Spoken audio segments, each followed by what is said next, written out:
yang kita upload nanti ke media digital ya. Oke, sekarang Ibu mau bagikan ya lembar kerja dan kertas untuk kalian bisa menghasilkan karya ya. Bebas, karya apa aja boleh ya. Jadi ini nanti kalian isi setelah kalian tulis karya, nanti kalian isi jawabannya di belakang ya.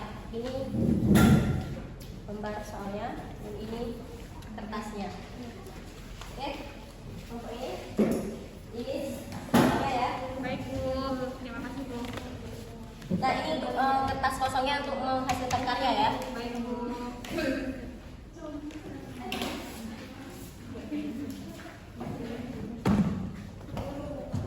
Oke, ini ada lembar kalian kerjain, dan ini ada kertas kosong, nanti kalian bisa menghasilkan karya di sini ya. Oke Bu, makasih. Oke. Oke, setiap kelompok udah dapat kan? Sudah Bu. Jadi Ibu kasih 10 menit untuk waktunya ya. Baik Bu.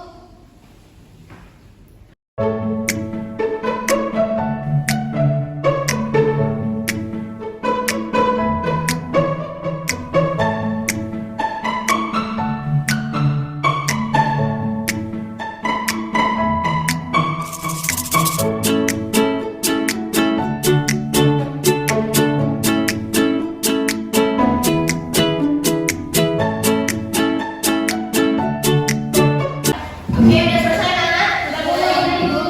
Oke. Yang hasil karya tadi kalian bisa ini ya, bacakan di depan. Baik Bu. Biar dilihat teman-teman juga ya. Baik Bu. Kita mulai dari kelompok 1. Siapa yang mau maju? Ya, lembar jawabannya juga tadi dikumpul ya. Biar saya nilai.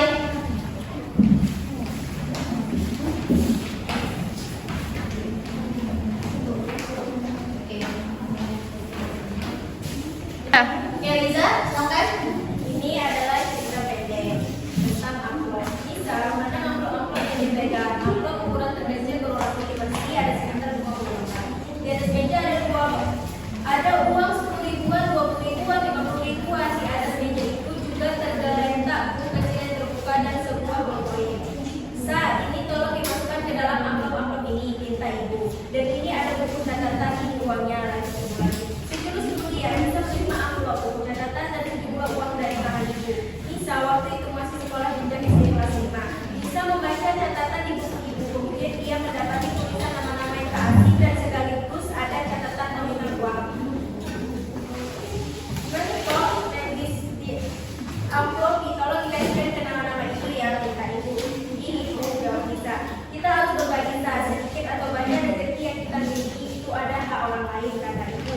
Dengan begitu, harta yang kita miliki akan bersih. Bisa percayalah, dengan memberi kamu tidak akan menjadi miskin, justru kamu akan menjadi kaya. Kaya hati, bisa lanjut Ibu. Bisa mendengarkan perkataan Ibu sambil memasukkan uang-uang itu ke dalam amplop. Bisa masih memegang amplop putih baru ukuran kecil itu. Masih terlihat jelas nasihat dengan pemberian contoh langsung dari almarhumah ibunya amplop. Bisa memandang amplop-amplop yang dipegang. Amplop ukuran terkecil berwarna putih bersih, ada sekitar 20 lembar.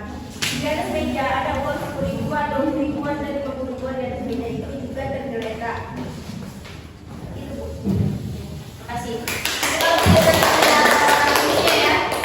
Selanjutnya kelompok 2 bisa maju. Sampai maju. Oke, malah.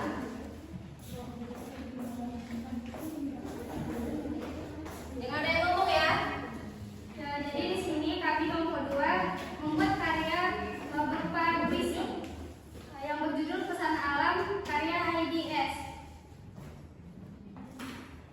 Bencana ini mengajarkan kita bagaimana rasanya terpenjara di tempat yang disebut rumah, yang perlahan memungkinkan kita harus mengingat saat perilaku yang menjerat.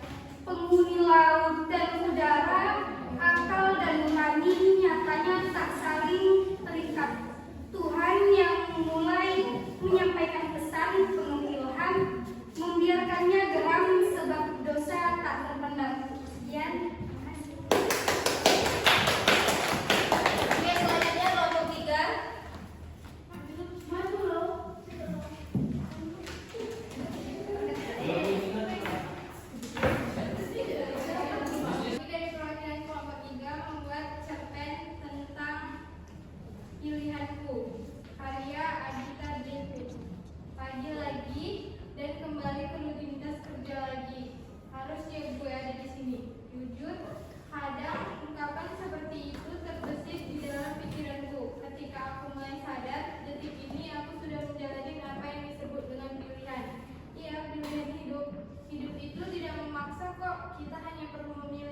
Artinya, kalau mau menjalani ya silakan, enggak juga nggak apa-apa.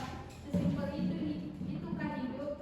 Jawabannya iya. Hanya saja pada setiap pilihan pasti ada sebuah konsekuensi yang didapat nantinya. Pagi ini aku flashback pada beberapa waktu lalu. Saat itu aku memasuki tahun pertama kuliah.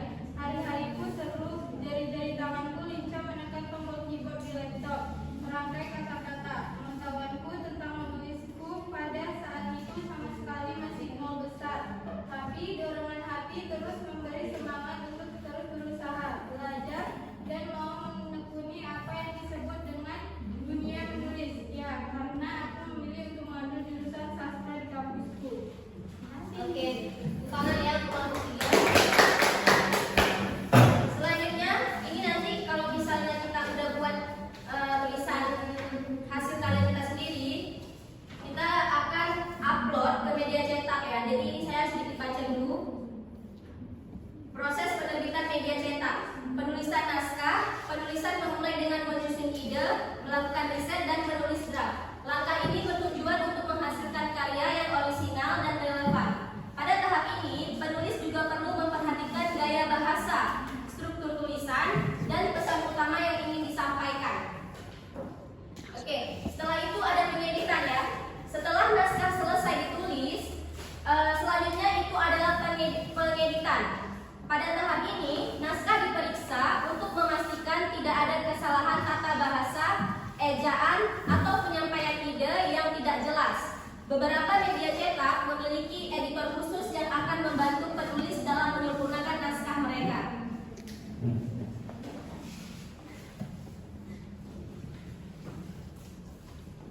Oke, kesimpulan dari media cetak dan media digital hari ini, yaitu media cetak dan digital adalah dua platform komunikasi utama yang memiliki karakteristik, keunggulan, dan tantangan masing-masing.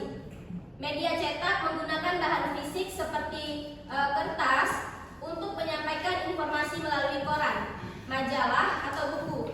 Media ini menawarkan kredibilitas tinggi, pengalaman membaca yang mendalam, dan kesan formal. Meskipun terbatas oleh jangkauan distribusi dan biaya produksi yang tinggi, sebaliknya media digital memanfaatkan teknologi internet untuk menyebarkan informasi melalui situs web, blog, atau media sosial. Media ini memiliki keunggulan berupa kecepatan akses, global interaktivitas, dan biaya yang lebih rendah, meskipun menghadapi tantangan seperti hoax dan informasi yang berlebihan. Oke? Cukup sekian pembelajaran hari ini. Insya Allah minggu depan kita akan Ibu ajarkan cara mengupload tulisan ini ya, karya kalian ya. Berhubung pun waktunya udah habis. Oke, cukup untuk pembelajaran hari ini. Insya Allah minggu depan kita berjumpa lagi ya. Jadi Ibu akan mengajarkan kalian cara upload karya yang tadi kalian buat ya. Baik Bu. Oke.